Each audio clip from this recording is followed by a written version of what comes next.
Yo, what is good, everybody? It's your boy Golden Falls, Golden What If, whatever you want to call me, and I am back. I am back with What If Deku Had a Time Skip Quirk Part 2, Timeless Hitman. And it seems y'all enjoyed the first part. I'm glad to see that. I know it was a little different. I think recently I've been kind of following mostly the line of the regular My Hero Academia, timeline. But this time I kind of switched it up a little bit, add a little some everywhere there. But hey, I'm glad y'all enjoyed it, and we are here for part 2. And I'm not gonna waste that much more time.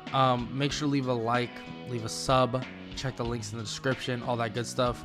For those asking about my Spotify, I still haven't figured out how to fix it. I've been having trouble with it for a while. But if I figure it out, then I will put it back on. I will start putting my What If movies back on Spotify, because I know you guys do enjoy when they are on them. But just for all y'all, and I'm gonna be completely transparent about this, I don't plan on putting them on at the same time that they're going to be on YouTube, because I don't make any money from Spotify at all.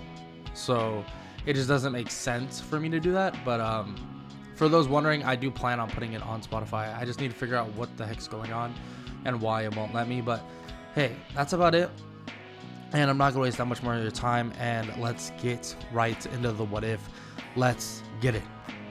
The fight between Izuku Midoriya and Melissa now begins. Melissa goes charging at Izuku, and in an instant, Izuku is behind her, landing a nice blow to her ribcage and then a punch to her stomach. Izuku then immediately follows up with a kick and sends her backwards. Melissa smirks and continues to barrel forward, but this time when Izuku tries to activate Time Skip, he gets caught with a right hand, land flush on his jaw. Melissa then begins to kind of, in a way, laugh at him, but at the same time tell him that overconfidence will definitely put him in trouble. Izuku isn't sure what she's talking about, but it seems like every time he tries to activate Time Skip, she gets way faster. Every time Izuku would activate it, he would get hit with a right cross, or a punch to the face, a kick, anything. It seems that Melissa has realized that there are tells to Izuku's body when he's going to activate Time Skip, and as long as she can meet him there with a punch before Time Skip activates, she can actually stop him from doing it. Melissa would end up revealing this, and Izuku would say that she shouldn't have told him that. Now he just won't do that tell. But Melissa says that when you've trained, most likely as long as he has, and it's pretty obvious that he's been training, that there is really no way of giving or stopping those subtle tells. They're automatically ingrained in his brain. There's no way he can just get rid of it entirely. Izuku scoffs at this and immediately goes to activate Time Skip. Melissa then appears in front of him, but Izuku wasn't activating it, baiting her in as he punches her right in the stomach, and she freezes in midair, capsulizing her in time itself. Izuku holding her still, he begins to say that she is now underestimating him, and now she is being overconfident. Izuku focuses all his power into holding her still and says that they will be sitting here for a while until the match is completely called off. Izuku just continues to hold that grip, but Melissa begins to crank up One for All, trying to break through whatever this so-called is. Just as she reaches 100%, Melissa seems to be struggling, about to break free. Izuku puts more power into it, forcing her still, but just as he does this, these black tendrils and whips reach out and grab him, throwing him toward a wall and slamming into it. Melissa immediately is able to break free, but something is happening. Whatever it is, it's bad. Black Whip, or the quirk that just arisen and has came about, Melissa had nothing to do with it, had no idea it existed, and it's beginning to go haywire, slamming everywhere, destroying building after building that is nearby them, Izuku immediately dashing toward Melissa and activating Time Skip, trying to get her out of there or get it to stop without actually hurting her, but he gets lashed away directly after. He then looks toward Vlad King and he's herding the kids away to try and get them to safety. Izuku just realizes that there is no other way. He time skips once again, landing multiple blows to different parts of Melissa's body that would temporarily put her out of commission. Immediately, time skip would end and she'd collapse to the ground. He'd catch her and then begin to carry her to Recovery Girl. Izuku didn't want to do that because, well, he didn't want to give away anything that he knew more than he was leading on, but luckily no one else was there watching. He carries her away, obviously, to Recovery Girl, and Recovery Girl says that she will be just fine, but whatever happened was a freak accident, something that they would never have realized. Izuku shakes his head and says that he doesn't know either. Maybe it's some sort of quirk awakening to whatever quirk she actually has.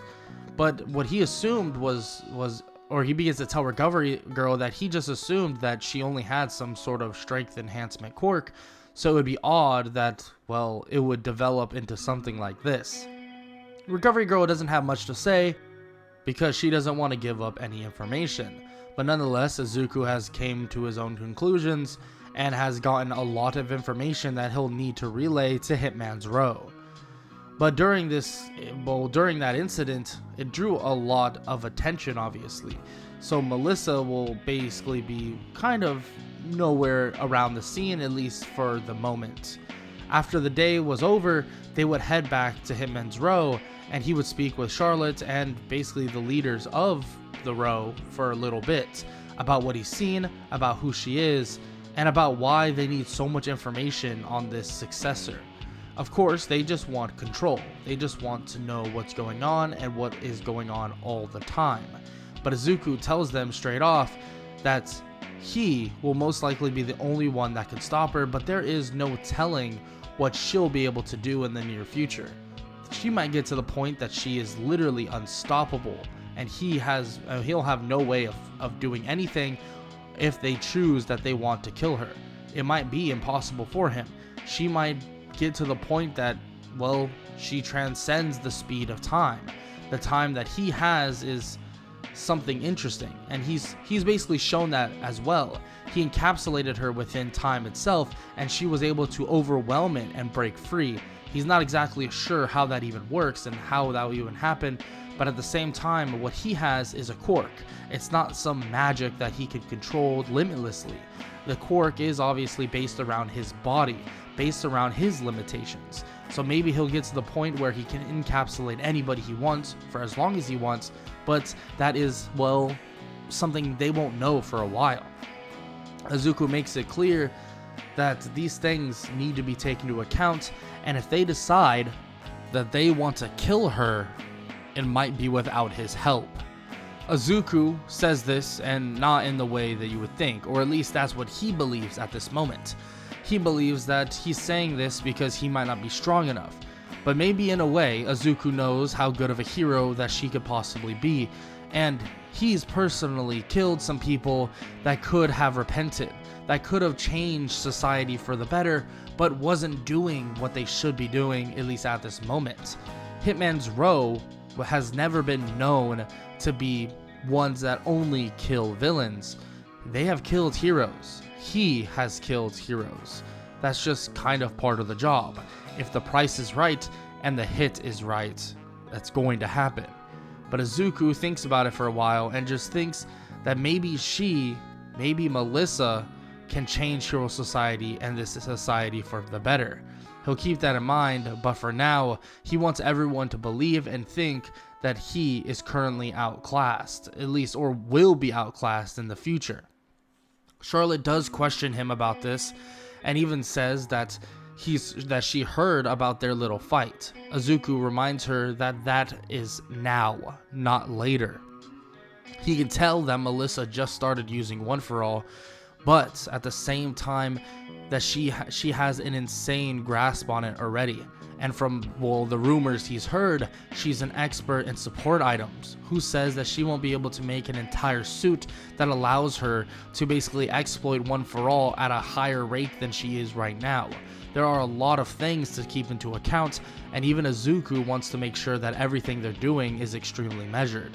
After talking for a bit, Charlotte does bring up that their class is heading to the USJ. Class 1A will be heading over there basically for rescue training. Izuku says that this is fine, but to make sure to keep their little communication device on at all times. And if he sees it go off, that he will know something is wrong. Izuku makes this very clear, and, well, he was able to predict something that, well, he didn't even realize he was going to predict.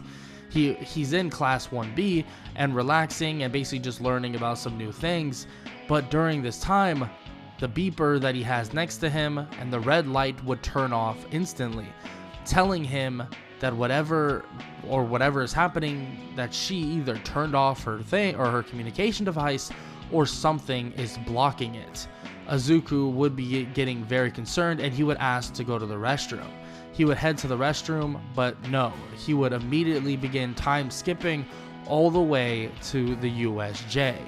He would then time skip by as he sees Tenya Ida running at full speeds by him. This is not a good sign. It definitely worries him and makes him extremely concerned.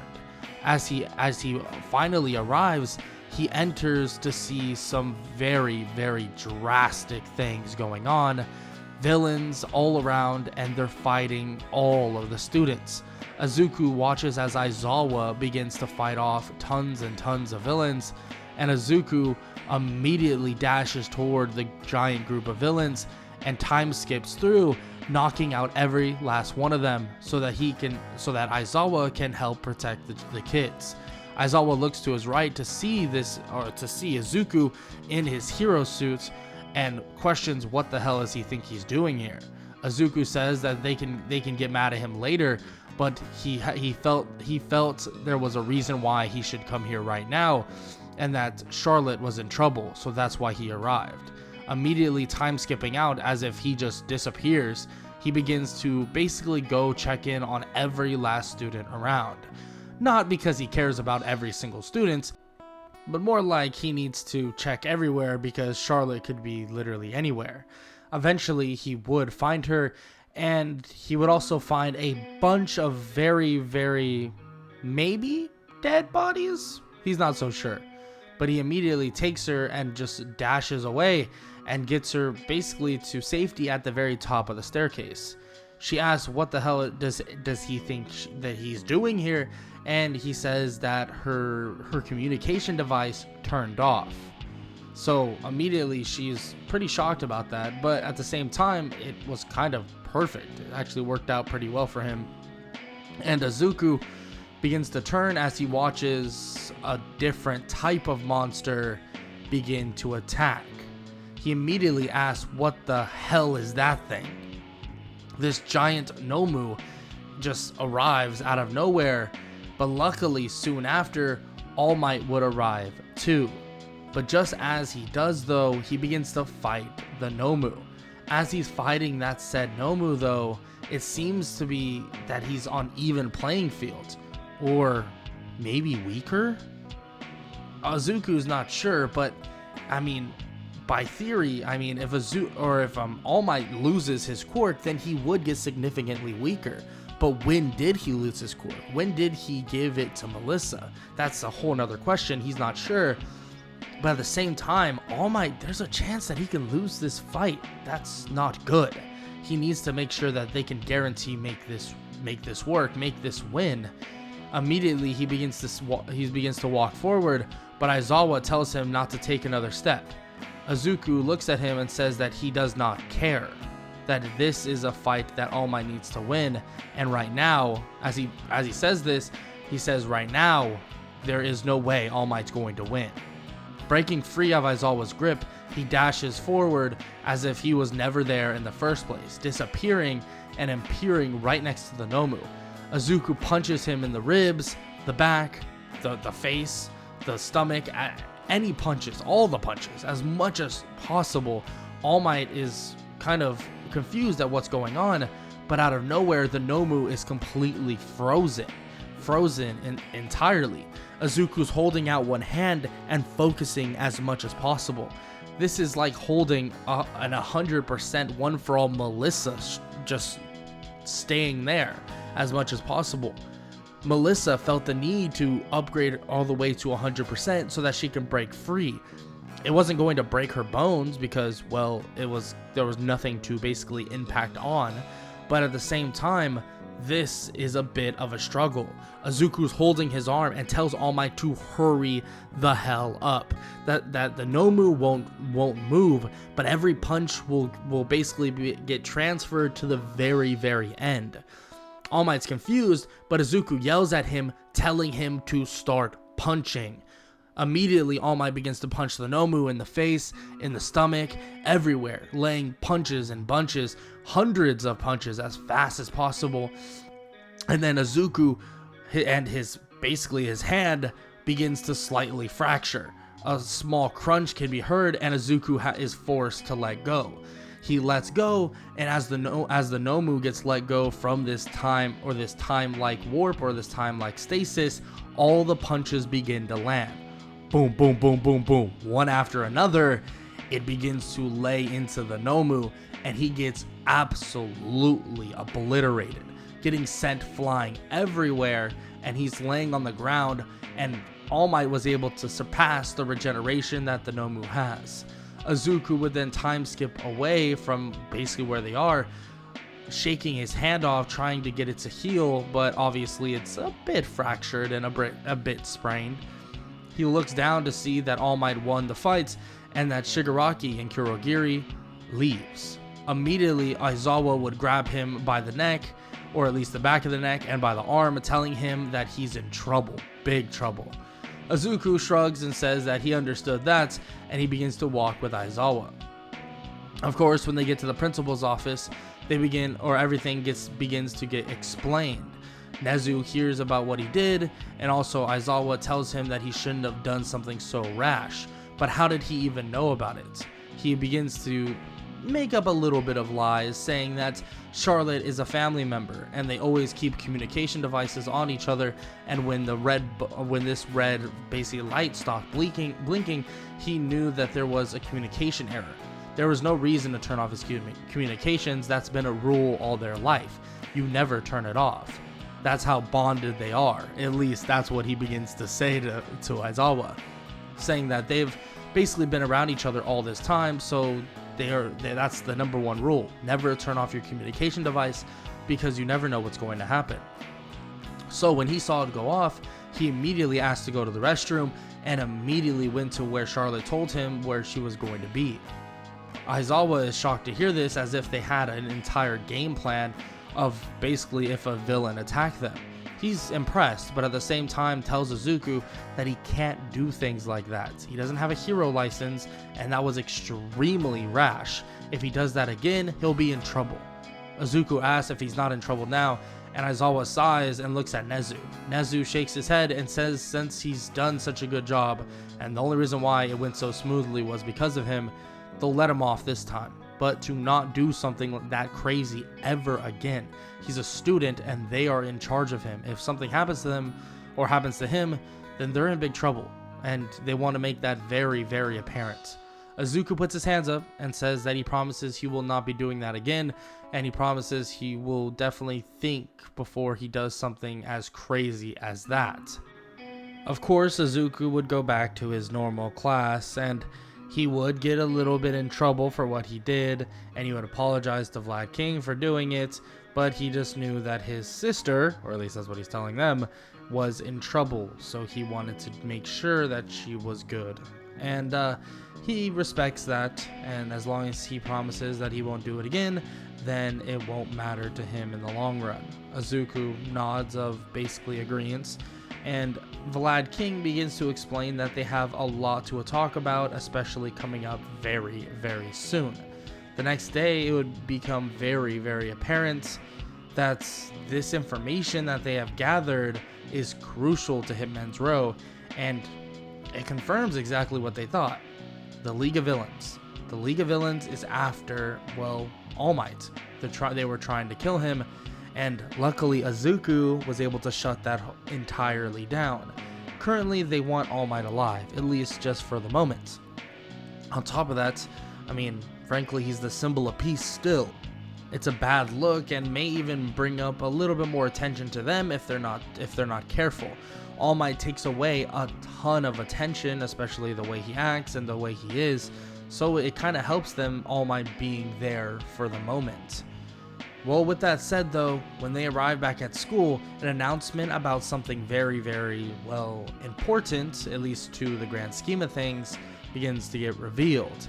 That is the UA Sports Festival. The UA Sports Festival is definitely something Izuku and Charlotte were not exactly ready for and weren't necessarily informed as well for. Of course, I mean, they're going to have a good bit of, well, success, but that's not their goal. And Izuku would actually realize that he'll need to cut his little trip short very, very soon. During the obstacle course race, Izuku realizes that he actually got a message from Hitman's row, so he decides that he's going to check it out and see what it's about. He realizes that it's something, well, a mission, in fact, that he needs to actually go on. There is someone that he needs to speak with. So Izuku decides that during this obstacle course race, he would act like he gets stuck and that his time skip won't allow him beyond the boundaries of of the minefield. So he does this, in fact, and allows him to just lose, and Izuku doesn't really care very much. He leaves the stadium and gets pretty mad, quote unquote. Of course, he's approached by a teacher, approached by Vlad King, and Izuku says that it's frustrating, that he must have overused his quirk and it kind of forced him into this scenario, and he wasn't able to get past the minefield. Vlad King pats him on the head and says that it's okay, his potential seems to be limitless, and that he can be an extremely powerful hero in the near future. Izuku thanks him and says that he's gonna go to the bathroom, get some water and stuff like that. But instead, Izuku would head to Hitman's row, speaking with the leader there, and then speaking about the mission that he wants him to go on. And that is actually to speak with somebody. He decides that he heads off to a nearby place in a nearby warehouse. As he enters this warehouse though, he's greeted by some odd looking figures, and one more specifically looks extremely odd. This person seems to be wearing some sort of bird-like mask. Izuku then begins to speak with him, asking about what information does he want to know. Immediately the man introduces himself. He begins to say that, well, he would have thought that, well, the person that they would send would be a little bit older. He didn't know they would send such a low-tier hitman. Immediately, Overhaul begins to send out his goons to test Izuku. Izuku, not knowing that this is some sort of test, thinking that it's some sort of, well, ambush, he immediately kills all of them. Overhaul is shocked to see this and begins to tell him to calm down. I didn't know that you would be this powerful. You're just a kid. Interesting. Very interesting. Now you are something that's I've heard about. I can tell by your movements, by your strength. You have a special type of quirk. I've heard about it. Time skip, correct? Izuku asks what he wants. He's here to give him information, and that information doesn't include basically information on his quirk. So if he wants something, he can tell him, but other than that, he'll be leaving. Immediately, Overhaul says that he has somebody with a very similar quirk to his, time related of course, but it's a little different. It's a quirk that will change society, change everything. You see, I didn't call you here because I needed information from you. I want to give information to you. Now, I know the Hitman's row, and I know how long they've wanted quirks to peter out, decrease, because then it would bring them into power. Now, at the same time, I can't relinquish all the power itself. We, as the Shia Hazaikai, need to live, thrive, and work.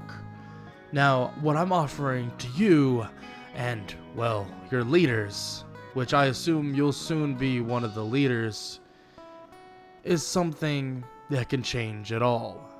Something that will definitely flip society on its head.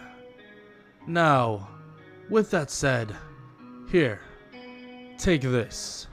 It's a note, and it explains exactly what happens, what it does, and what is to come. I want you to give this to the higher-ups. Tell them what I said. We can be helpful for both of each other. I can help you, you could help me. I promise this will be beneficial for both of us. Izuku grabs it, puts it in his pocket, and says that he'll be heading off now. He then just disappears, and Overhaul slightly smirks, thinking that this is perfect. Izuku would head back to Hitman's Row, revealing to basically the leader what Overhaul has given him and what Overhaul has said. They're a little bit confused. They've never worked with a Shia Hazaikai, but as they read more information, they read about this thing, these bullets. Quirk erasing bullets. Something that would reset society entirely. Now this is something that they've been looking for. This is something that they've been hoping for. Izuku intervenes, saying that they have no idea how these are being made. That is of importance, isn't it? Immediately, the leader agrees to this and says that is going to be Izuku's job. He needs to find out how these bullets are being made. He needs to find out exactly what it takes to make these so-called bullets. Maybe they can make it for themselves, or maybe they'll be able to learn information that would give them one up on the Shia Hazaikai and even more control in the future. Izuku agrees and says that he will actually head out right now to get that information. He begins scouring everywhere, place after place, trying to learn something and eventually coming across that so-called base. But what Izuku would basically find out, what Izuku would realize extremely quick, the quirk that this man was talking about was the quirk of a young child. A quirk of a young girl by the name of Eri.